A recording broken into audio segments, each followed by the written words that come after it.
सभी साथियों को देवउठनी एकादशी तिथि की बहुत बहुत शुभकामनाएं। साथियों, मैं आपको एक ही वीडियो में एकादशी तिथि का प्रारंभ, एकादशी तिथि की समाप्ति, व्रत पारण का समय, तुलसी विवाह में लगने वाली सामग्री, तुलसी विवाह की विधि बताऊंगी, तो वीडियो को अंत तक जरूर देखिएगा। साथियों, एकादशी तिथि का प्रारंभ होगा 1 नवंबर 2025 सुबह 9:11 से। एकादशी तिथि समाप्त होगी 2 नवंबर 2025 सुबह 7:31 पर। अब आपके व्रत पारण का समय होगा 2 नवंबर को 1:11 से लेकर के 3:23 के बीच में है। अब आप इसके बीच में पारण कर सकते हैं। इस दिन साथियों भगवान विष्णु और माता तुलसी का विवाह संपन्न हुआ था, इसलिए इस विवाह के साथ ही पूरे वर्ष के सभी मांगलिक कार्य जैसे विवाह, गृह प्रवेश, मुंडन, नामकरण आदि फिर से प्रारंभ हो जाते हैं। अब साथियों, अब मैं आपको बताऊंगी कि तुलसी विवाह में लगने वाली सामग्री कौन कौन सी होगी। सबसे पहले आपको गणेश जी की मूर्ति या फोटो की जरूरत पड़ेगी, विष्णु जी की मूर्ति या फोटो की जरूरत पड़ेगी, तुलसी का पौधा, शालिग्राम, गंगाजल, हल्दी, तेल, मेहंदी, लाल व पीले वस्त्र, फूल, माला, दिया, घी, सुपारी, पान, सिक्का, आम के पत्ते, नारियल, मखाने, फल, मिठाई, भोग के लिए फल, मेवे, सिंघाड़ा, गन्ना, शकरकंदी और मिश्री। अब मैं साथियों आपको तुलसी विवाह की बहुत ही सरल विधि बता रही हूँ, ध्यान से सुनिएगा। सबसे पहले आप पूरे घर की सफाई कर लेंगे और विशेष करके उस स्थान की जहाँ आपको पूजा करनी है। अब उस जगह को गेरू या हल्दी से रंग देंगे ताकि भूमि पवित्र और शुभ बन जाए। अब आप चौकी बिछा देंगे, चौकी पर आप पीला वस्त्र बिछा देंगे। चौकी के बाएं भाग में थोड़े से फूल बिछाकर गणेश जी की स्थापना करेंगे, क्योंकि हर शुभ काम करने से पहले गणेश जी का आवाहन आवश्यक होता है। अब चौकी के मध्य में एक कलश रखेंगे, कलश में शुद्ध जल भरेंगे, गंगा जल डालेंगे, 5 सुपारी, लौंग, इलायची, सिक्का डालेंगे और ऊपर से आम या अशोक के 5 या 7 पत्ते रख देंगे। क्योंकि आज एकादशी है, इसलिए चावल की जगह आप गेहूं का उपयोग करेंगे। एक मिट्टी का दिया लेंगे, उसमें गेहूं भरेंगे और ऊपर घी का दीपक प्रज्वलित करेंगे। ये दिव्य ज्योति पूजा का प्रतीक होती है।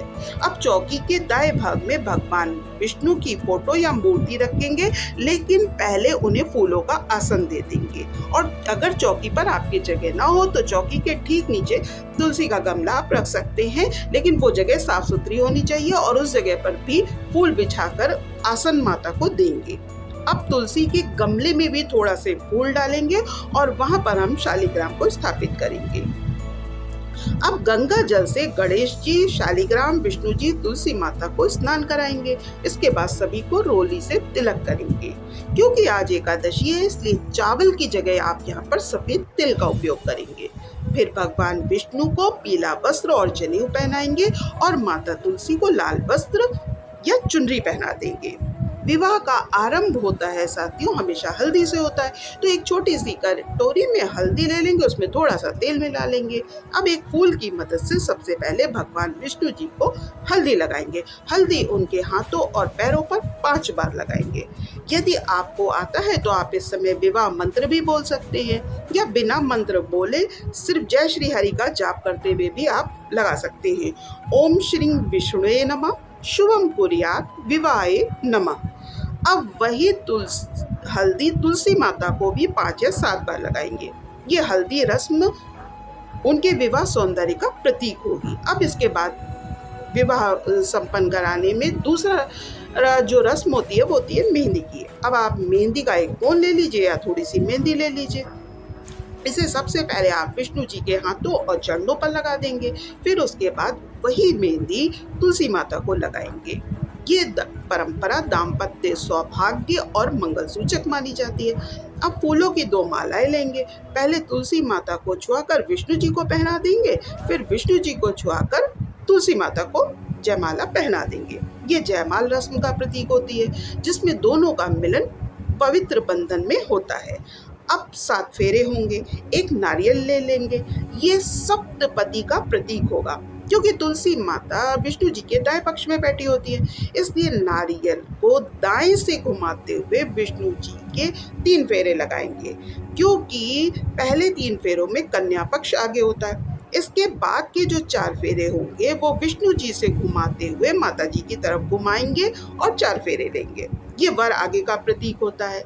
इस प्रकार 7 फेरे पूरे हो जाएंगे और विवाह का दिव्य मिलन संपन्न हो जाएगा। अब एक चांदी का सिक्का लेंगे, उसमें थोड़ा सा सिंदूर लगाएंगे। पहले विष्णु जी को छुआएंगे, फिर वही सिंदूर तुलसी माता के मस्तक पर लगा देंगे।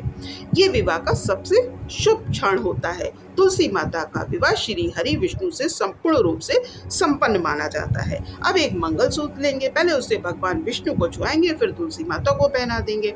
इसके बाद अगर आपकी सामर्थ्य है तो आप तुलसी माता को लाल साड़ी, लाल चुनरी, लाल बिंदी, मेहंदी, सिंदूर, बिछिया पहनाएंगे। ये संपूर्ण दाम्पत्य स्वरूप का प्रतीक है। भगवान विष्णु जी को भी आप पीले वस्त्र, धोती, कुर्ता, पैंट, शर्ट का कपड़ा अर्पित कर सकते हैं। इन वस्त्रों को बाद में पूर्णिमा के दिन पुरोहित को दान करना बहुत शुभ माना जाता है।